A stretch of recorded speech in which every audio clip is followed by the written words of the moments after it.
So in this session we do have a second keynote speaker. This is Tom Brownlie.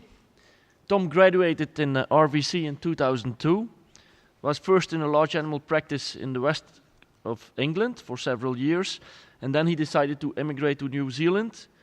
There, in terms of his masters in the epicenter at Massey University, he got involved in the New Zealand National Herd Fertility Study in collaboration with Cognosco, and he is currently working on epidemiology in dairy herd health, heifer growth in New Zealand dairy herds.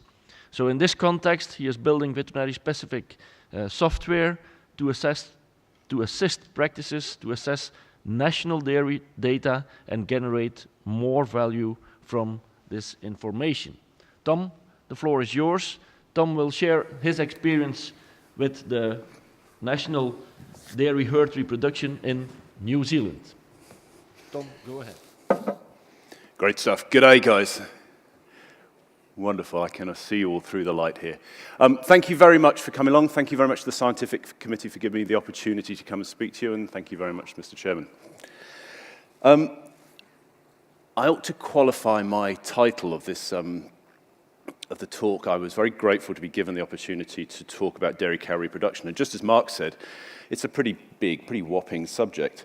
So I reflected on the New Zealand story, and I'm going to talk about that specifically. And when I talk about pandemic, I'm not talking about the infectious kind. I work for a company that sits on top of the National Dairy Database and has quite a substantial monopoly on farm software and agri-tech in New Zealand and expanding abroad. So the pandemic I'm talking about is really very much the uninhibited growth in data that dairy farmers and us, the vets, find ourselves surrounded by. So what I'd like to do, I'm going to give something a try. I believe I'm the first person in the conference to do this. There's a web app, and I wonder if you'd have a look on the web app, if you've got it already, if not, some point during the, either during the talk or possibly during the rest of the conference, go online and see if you can answer that question for me. If you could be quite thoughtful about it, you guys are an interesting group here. You're perfectly unrepresentative, and you are self-selected. So the results from this will be entirely valid.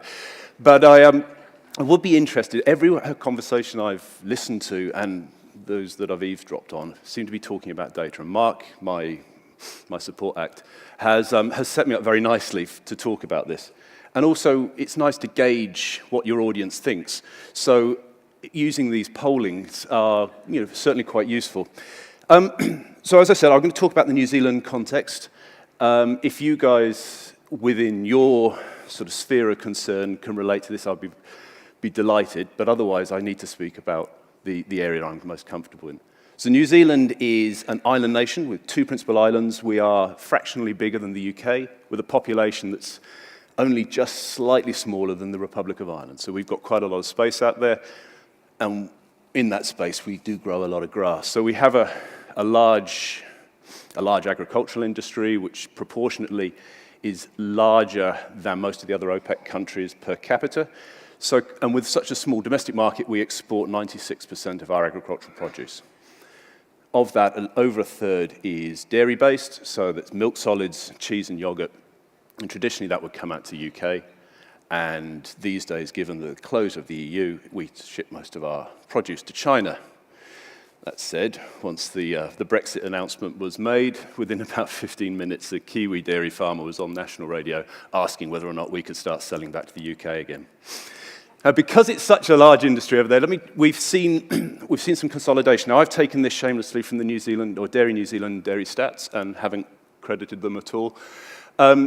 This is how the national population has changed over the last sort of 10, 15 years. So the thick blue line running down is the number of herds. So we've seen this consolidation. We dropped down. We're actually about 11,600 herds now, dairy herds in New Zealand.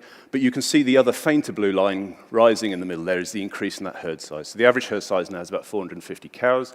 That's not normally distributed as well. In certain regions, you wouldn't blink if you had 1,000 cow herds out there. And for those of you that are astute enough to follow the dotted line as well, that's the increase in production that we have per cow over lactation. Now, we tend to use kilos of milk solids rather than white water. And so what I did to start to get into this issue of the data, because I can, this is the seasonal pattern that we follow. Because our New Zealand dairy cows are suited to a pasture growth and we're pasture-based, these two distributions here, I've dug out of the National Dairy Database from 2004 onwards, and by day of year, I've plotted 68 million calvings and 88 million matings. So we do have access to quite a powerful data set here. And there are two things I'd like to take away from this, if you will. For those of you astute enough, those two distributions don't match each other. Firstly, we have a 50% conception rate. It's slightly higher than other countries, 52%. So we would have, of course, more matings. But in terms of the length of both of those two distributions, what we find is we tend to, or that's the majority of, we'll have a period of AI at the beginning of our mating periods, which get well recorded, and then the bulls get turned out, and very few people record that. So in fact, the length of our mating period is often unknown. And the second point, if I can make, is this tiny blip down here, which is the bane of my life. About 1 in 20 herds also operate as split calving, or a smaller split calving group. And so they'll have their subsequent matings in the following year. And just to tie this all together, we've talked, at least Mark's introduced the decline that we've had in reproductive performance internationally. This is our little bit of evidence. We've got lots of anecdotal evidence, but up alongside some of the big seminal papers, Butler's and Royals and so forth and Lucy's, Bevan Harris also documented, it's the only published piece of literature that we've got in New Zealand on the decline in what we're using here is a 42-day recalving rate, which is a proxy measure for 6-week calf rate, so the proportion of animals that are pregnant to the beginning of the mating period. Submission rate stays quite high, but we've obviously had a decline in conception rate during the 90s. Now, one point I ought to make about this is there's such a paucity of data, certainly no accurate conception dates, because back in the 90s we didn't have a lot of pregnancy testing. We used a recalving rate as the only measure. And that's reflected in several of the other papers where we just don't have enough information, and yet we knew that we had a decline in reproductive performance. So that really was the big question. I think we've done 3 things in New Zealand, and I was going to talk about these very quickly now. We've had an extension program. This has been funded by farmers. It's a national program. It had quite a large uptake. I think 3/4 of all vets in New Zealand are trained as advisors for this, as well as other rural professionals on the outside. It's a year-round structured extension program that has plenty of resource material, uses your own farm data, and got a lot of engagement. And it came from Australia originally, as much as the Kiwis have trouble admitting that. John Morton's work in Australia through the Australian National Herd Fertility Study, or Dairy Herd Fertility Study, identified a number of risk factors. And as the story goes, as John tells it, they went back to farmers after 4.5 years and said, here's the reason why your cows aren't in calf. And they said, oh, thank you very much, that's lovely, and didn't do anything. So they went back and they got some adult education, some extension specialists to come and teach them through and build this extension program. So what we did, and I'm going to use this as the structure for the talk today.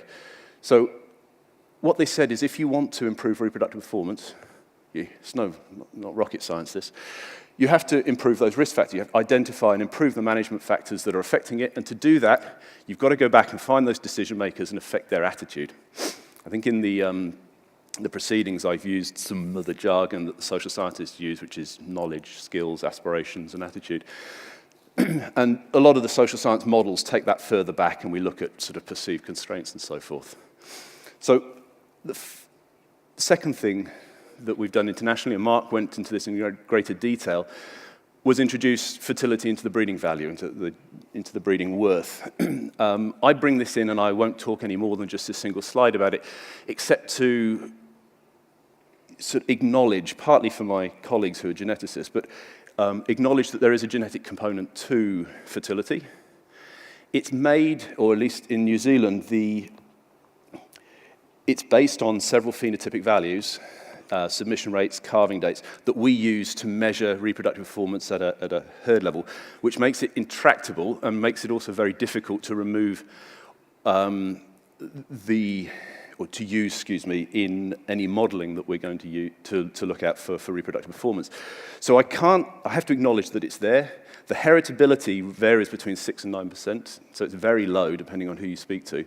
So I'll acknowledge that there is a genetic component, but I'm not going to talk any more about that. And then finally, and this is really where I wanted to get to, we've had technology. And off the back of this decline in reproductive performance, people have been very focused on the reproductive measures. So like I said, the company that I work for is involved in all of these, and there's many more. It has a rather large R&D budget. The algorithm we've built behind the automated body condition score camera there. We've tried out drones that'll tell you how green your grass is. But really the important one, I think, for vets in the future are the inline milk meters. And this is not the only one. There are several different types. It's not even considered new technology any longer. But when I interviewed a colleague before this talk, I'll try and quote him verbatim, but he said, if you can think of any assay that you use in day-to-day practice, then somebody somewhere is already trying to automate it. And the complexities around getting P4 or pregnancy-associated glycoproteins into inline milk meters is a challenge. And as Mark said, it's probably 10 years away, but it's certainly not the biggest challenge that we've had in terms of technology. So things are going to change, and that means our business cases are going to change as vets in practice. So that said, even though we know that we're going to lose the sort of traditional ultrasound, this is quite a telling slide, I think. So I pulled out all the pregnancy test data that we are getting into through LIC by year, and I think that's incredible. So starting back in the mid-2000s, when we started having that option to upload, and there's another company in New Zealand that's offering a platform already to upload pregnancy test data. It's only valuable if it then appears on the farm management software as well, so if it appears at the farmer's level. So they're grabbing pregnancy tests, but really their big advert is that they're going to get it back into the farm software. So we've suddenly got something like 4 million pregnancy tests now coming through a year to play with, which is great, because that gives us the missing link in that histogram. So let me put up the last couple of years here. So these are calvings and matings once again, and we'll put the estimated conception data, all the raw data, warts and all, up on here. So I can go and play with this. And give me 4 slides, indulge me here. This is what I've spent the last year or two doing. So what we're looking at trying to do when we talk about reproductive performance is we talk about it annually. We talk about a herd year. And in seasonal calving herds, there's very much a management point where everything else swings off, and that's the start of the breeding period. And you'd think that'd be fairly simple to calculate, and trust me, it's not. But what we'll do to go back and forth through time is for every herd in the country that we operate with, we'll use those matings, the AI matings, the natural matings, the estimated conception dates, and the subsequent calvings where they've occurred to try and work out where that period is. And once we've got that, then we can go and find those cows that have had matings within that period, those that have had calvings beforehand, and then look at where those crosses. So we identify those animals. So an animal that's had a calving and not had a mating, so up here at the top there, potentially has had an unrecorded natural mating. Conversely, the matings on the other side that haven't had a calving, either carried over, kept from the previous year, or more likely an unrecorded calving. Put the pregnancy diagnosis, and you build a picture then of the herd and which animals are eligible. And then we find those that haven't had events. And that's been an issue for New Zealand because we don't have good culling data. So trying to identify those animals that haven't really been culled from the database has been a real pain in the...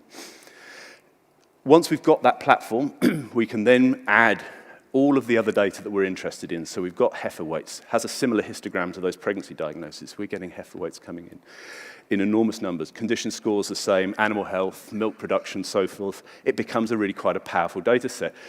And it's not just a subsample. We're building this so that it updates all the time. So even historic matings can trickle through and shutter things around and try and improve the quality of it. It means we can follow herds through time. It means we can start reporting at regional, herd, and cow, and even event level. So this is quite powerful now, and it's not going to stop growing. So the obvious question is, so what, Brownlie? Great, well done. What are you going to do with it? Well, let's go back to that early question, how is reproductive performance doing in New Zealand? And this is quite encouraging. So I think we can say with some certainty, reproductive performance in New Zealand is no longer in decline, and in fact, if anything, we've got modest, you have to check out the scale on the side there, but we have a modest increase in reproductive performance nationally. Boom, go us. This is quite good news. 2 points I'd make from that. Firstly, that this is not a static population of the same herds through time. We've got more and more herds coming in. So inherently, we're going to have a bias that creeps in there. And to speak to that, I suspect it's not the case that the herds that we are now introducing later on in the piece out here in the more current years are likely to lift performance. They're likely to be the slower adopters, and I think it'd be quite challenging to say that they're going to be the better performers. So if anything, if I'm very overzealous about this, we may see that this is just conservative, so we might be improving even better. There might be, better improvements. And the second point, and this is rather more philosophical, is we're using 6-week in calf rate. That's our sort of industry standard measure. Is that the correct measure? If you think about it, it measures the performance at a herd level. And a lot of our extension message, a lot of herd health is all about the herd level message. And maybe we're missing something here. So this is what I'll promise not to put too many numbers up, but what we did, or what I did, was ask that question using a mixed effects model, using a regression model. And I've got 3 separate outcome measures here. So there's 3 independent models here. We've got 6-week in calf rate, and then there are 2 drivers, submission rate and conception rate there. And then these are null models. So our outcome is at a cow level, so yes or no, are you in calf in the first 6 weeks? There's no explanatory variables, but I have tried to account for the difference in variation at a herd level and a region level by including them as random effects.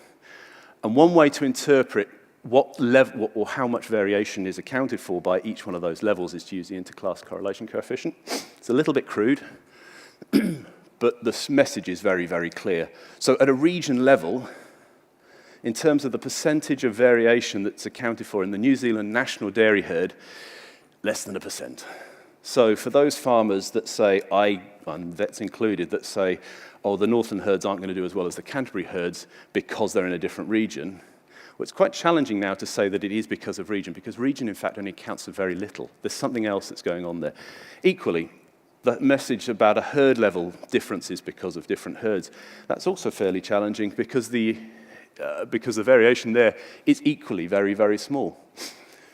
One point to make is that submission rate, we've got a talk that following on about heat detection and how important that is, and it absolutely is, does have an effect here, since the effect of heat detection can be found on submission rates, not necessarily quite so strongly in conception rates, but certainly one of the important drivers there. The remainder of the variation sits at cow level. And this is where the fudge factor comes in, because this is a yes or no outcome. So there's some binomial variation in the bottom here. But even if that's, say, 30%, even if that's large, most of the variation we see in reproductive performance is at a cow level. So our advice has to be at that level. So which management factors then? So we know they've got to be cow level factors. Which one's the most relevant in New Zealand? So I've put a number in here. They're not exhaustive, of course. We're going to have to look at age and breed. Calving date, to me, they're the big 3 there. We've got calving difficulties because we managed to capture that data. Body condition score, some of the milk parameters, apparent anestrus. The study that I'm using didn't go out to test whether or not this anestrus it's just apparent anestrus, so it's a proxy, and other health events there. And I'm going to use a slightly smaller data set for this one. This is one that Scott McDougall and myself built through Cognosco as part of the New Zealand National Herd Fertility Study. And I'll just quickly talk about some of the shapes of these outcomes here. So look at cow age. So we're going to use 6-week in calf rate as our outcome measure. This is a cow level model. So is the cow in calf by the first 6 weeks, or to the first 6 weeks of breeding, yes or no? And what we find is the best reproductive performance happens around sort of the 3, 4, 5-year-old. And after that, it tails away quite quickly. Now, there's clearly an issue here, because if a cow doesn't get in calf in New Zealand, it gets its head cut off. So on top of this has had culling selective pressure on top of it already. So we've removed the animals that aren't in calf. So the probability is probably even steeper than this. So these are animals that have been subject to culling pressure already. So where in production we talk about sort of the 4 to 8-year-old being the chief productive performance, in fact, with reproductive performance in New Zealand, it's much shorter than that. Cow breed, Friesians, Jerseys, crossbreds. I've talked about the lower producing Kiwi cow, which suits the pastoral system there. Well, the Kiwi crossbred clearly has the better reproductive performance, marginally. But it gets a little bit more complex than that. When we look at those drivers there, we've got Jerseys generally have better submission rates, and Friesians generally have better conception rates in the New Zealand system. That's not new news. There's also an interaction with age there, where we see the conception rates remain higher in older Friesians than we would do when we compared to crossbreds and Jerseys. And equally, we see higher submission rates in older Jerseys than we do in the other breeds. I hope that doesn't sound like Dublin on a Friday night. And calving pattern. And this one, this really is a no-brainer in terms of the probability of animals being in calf by 6 weeks, but it's certainly one of the biggest drivers here. So we've got the start of breeding at week 0, and this is week 1, 2, 3, 4, and so forth out, all the way back to the beginning of calving. And it's very clear from this that any animal that calves, a day after mating start day, by day, certainly in this case by week, has a lower probability of getting back in calf. So the earlier you calve them, the more likely they are to get back in calf in time. Condition score. In fact, when we build these multivariable models, condition score actually falls out of this. But John Roche gave a great talk yesterday looking at the optimal body condition score. New Zealand, much like other countries, operates a curious body condition score scale. So this is a scale of 10, where we use half scores to make it 20, and then we don't use the outside of it. But body condition score 5 is the optimal condition score here for pre-calving cows. And in fact, we had pre-calving and pre-mating condition scores, and the pre-calving were more significant than the pre-mating. So the condition score of the cow at a phenotypic level, the condition score of the cow pre-calving was more important than pre-mating, interestingly. But it did get pushed out of the model by milk protein percent. So the milk protein percent actually accounts for the same and more variation there in reproductive performance than condition score. Of course, it's a proxy for the same nutritional status here. One other point from this, so this is quartile of milk protein percent at first herd test for all animals that had a first herd test before the mating start date, so post-calving. And if you imagine a distribution of milk protein percent underneath this, I've cut it into 25 percentiles, and then I've looked at the probability of those animals in those quartiles becoming pregnant by week 6. And you can see that it's not quite linear, but it's certainly not so curvilinear that we're overfeeding our cows and have a fat cow problem in New Zealand, which is certainly not the case. And finally, animal health came in there. So we've got healthy animals there on your left. Mastitis. Martin Green talked about mastitis on Monday, and yes, there is an effect. How significant that effect is really, in my case, down to the size of the sample that we're using here. Endometritis and calving difficulty was quite interesting. I thought that for me resonated. So an animal that has a difficult calving, and in New Zealand, it has to have a difficult calving to get recognized as being one, it has a significant effect on the reproductive performance in the subsequent breeding pattern period. Now, this is one of the damnations of large data. What I wanted to be able to give you was a proportional effect of, or a relative effect of each one of those risk factors.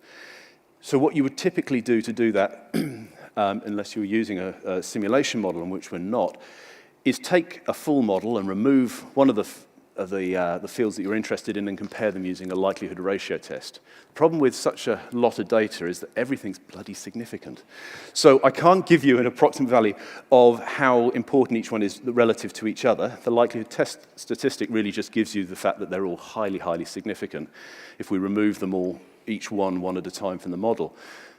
But let's take a pragmatic view about this and say, well, you can't help cow age, and you really can't change cow breed, at least not at the cow level, but you can over a long period with the herd.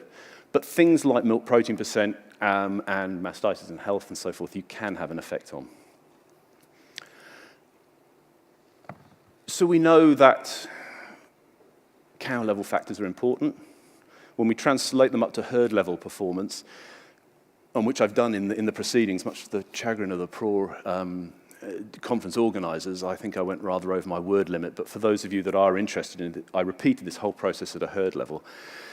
They don't transfer so well up to the herd level. So age and breed actually end up falling away from the model.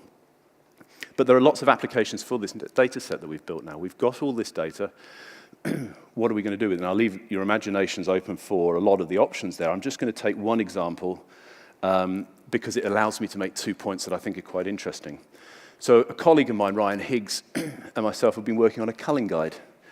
We've been using the data set that I've built and his economics, his cost-benefit analysis to look at some of that decision-making and try and help farmers out with this. So the first question you would be ask of as a culling decision in New Zealand, again, seasonal system here, is she making money at the moment? So if we take a lactation curve and you have a look at the axis on the right-hand side, there's your cost-benefit. That'll change depending on your management structure.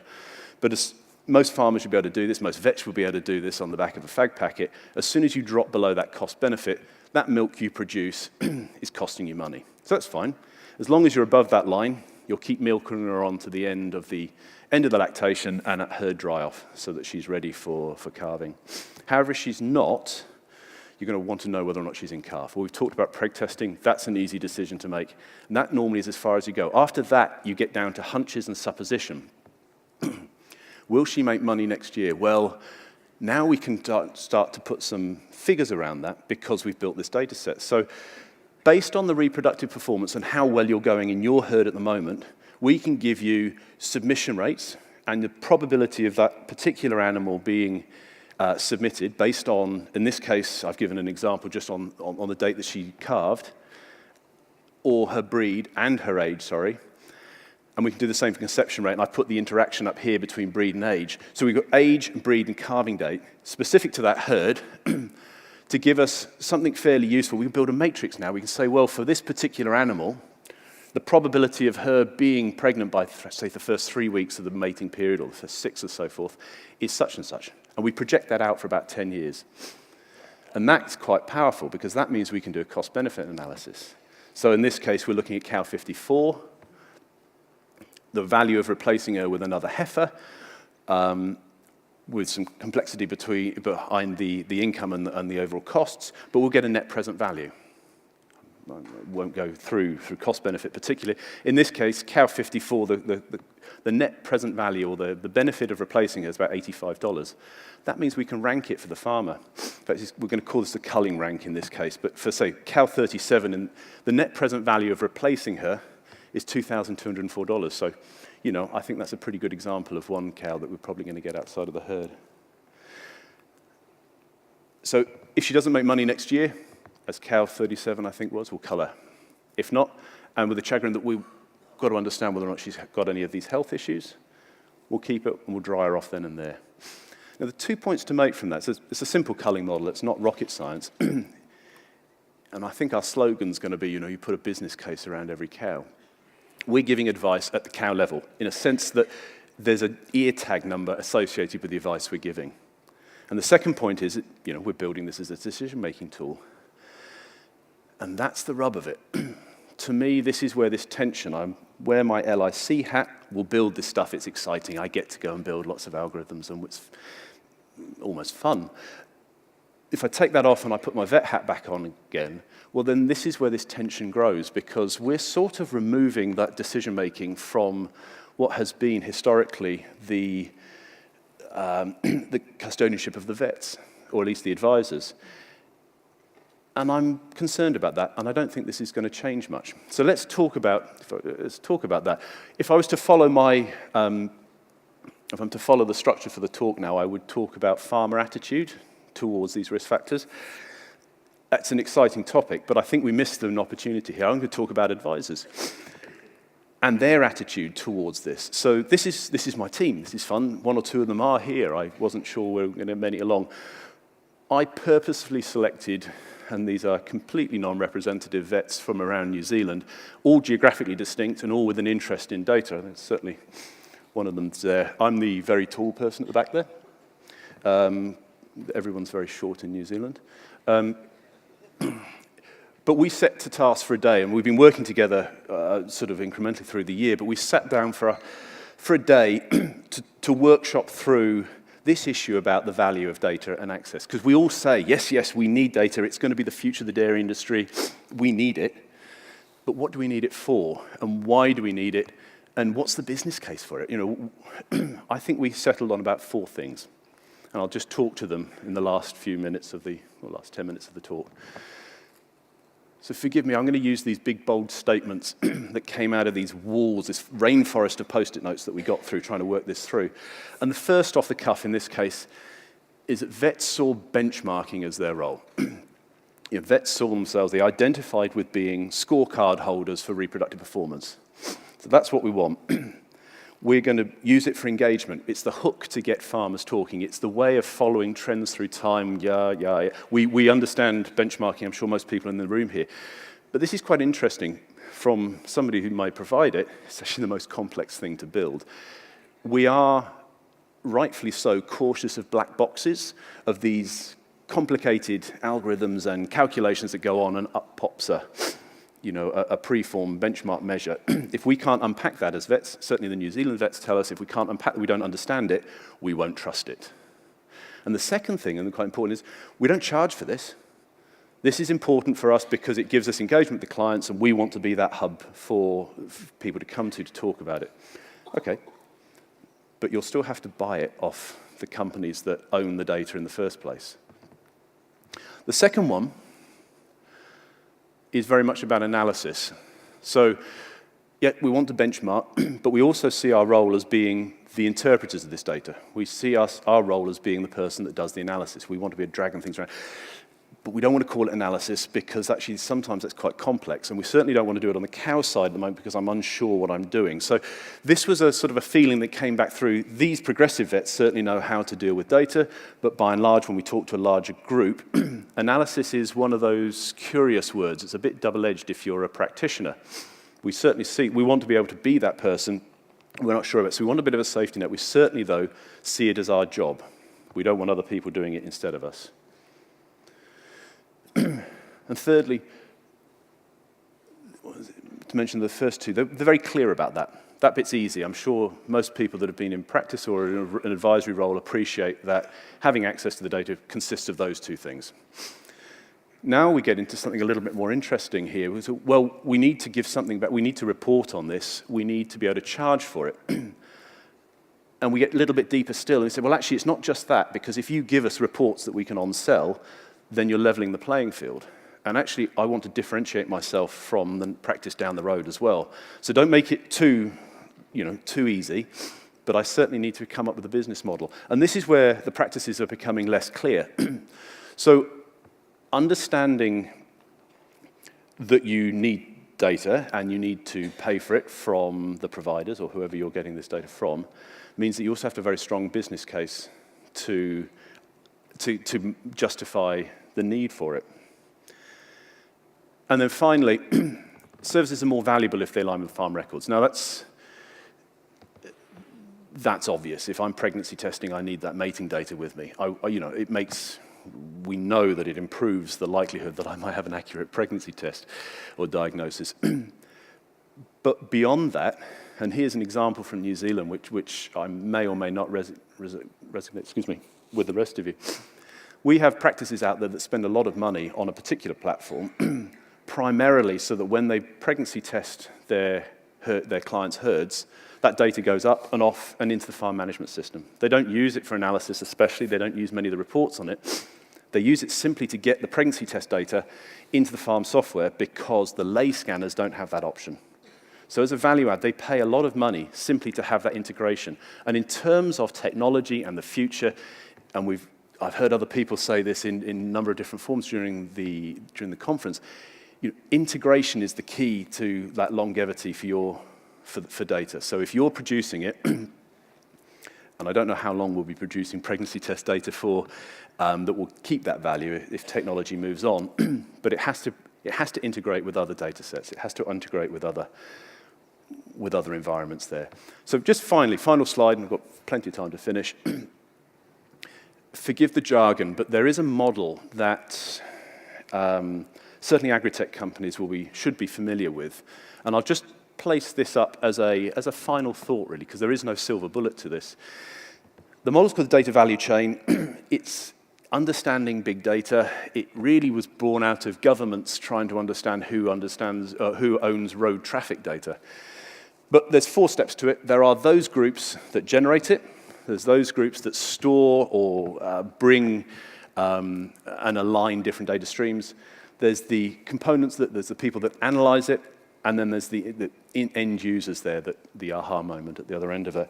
And if we look at those 4 things that vets have told us they like, that they need from data, we've got the integration. We need to upload. We've got pregnancy test data at this stage.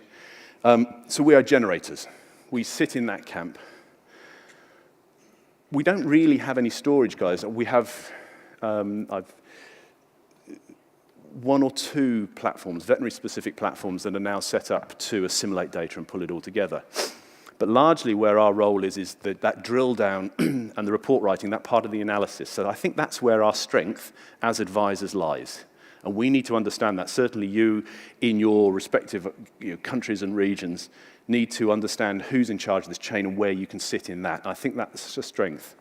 And then finally, the insights. And this is the benchmarking at the other end of it. And in fact, we're consumers when we're using that benchmarking, because somebody else, me, has done that analysis and has given you the final benchmark measure. So as much as we think we are potentially possibly the generators of data with the animal health and so forth, that'll be automated. I wouldn't build a business case on that.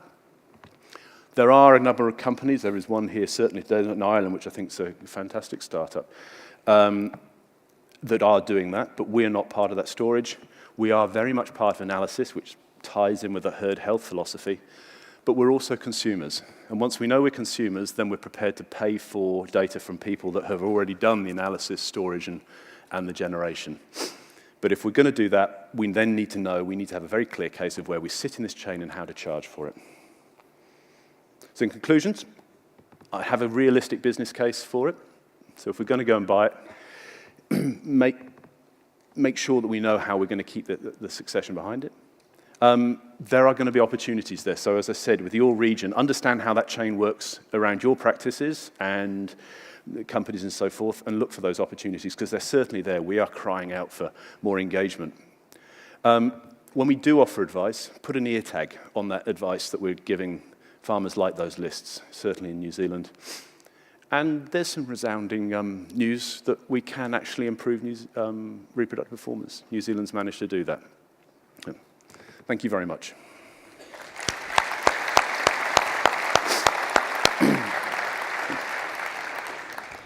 Thank you, Tom. The paper is open for discussion now. Sorry. Yeah, please. Roel Veerkamp, Wageningen University. Thanks for the excellent talk. I really liked it. But when you did your analysis of the model, did you also investigate how much of the total variance between individual cow variation was explained by our model? Because all of them were significant, obviously. And the reason I'm asking it because it's very important to put it in the perspective of the heritability of 5 to 10%. Sorry. I think this person lost his wallet or something there. Oh, somebody lost. Yeah. Okay. Somebody walking out lost his wallet. I think this person. Yes, he's coming. Yeah. Sorry, okay. Roel. Sorry. I noticed. I wish you hadn't told. So, do you know how much of the residual variation, or the 97% of between cow variation, you explain? Because that's also crucial for advisors. Absolutely. So, no, and it's the simple answer. There is binomial variation in there. It's very difficult to tease out at that cow level. What I need to do is variance components estimates and pull that through.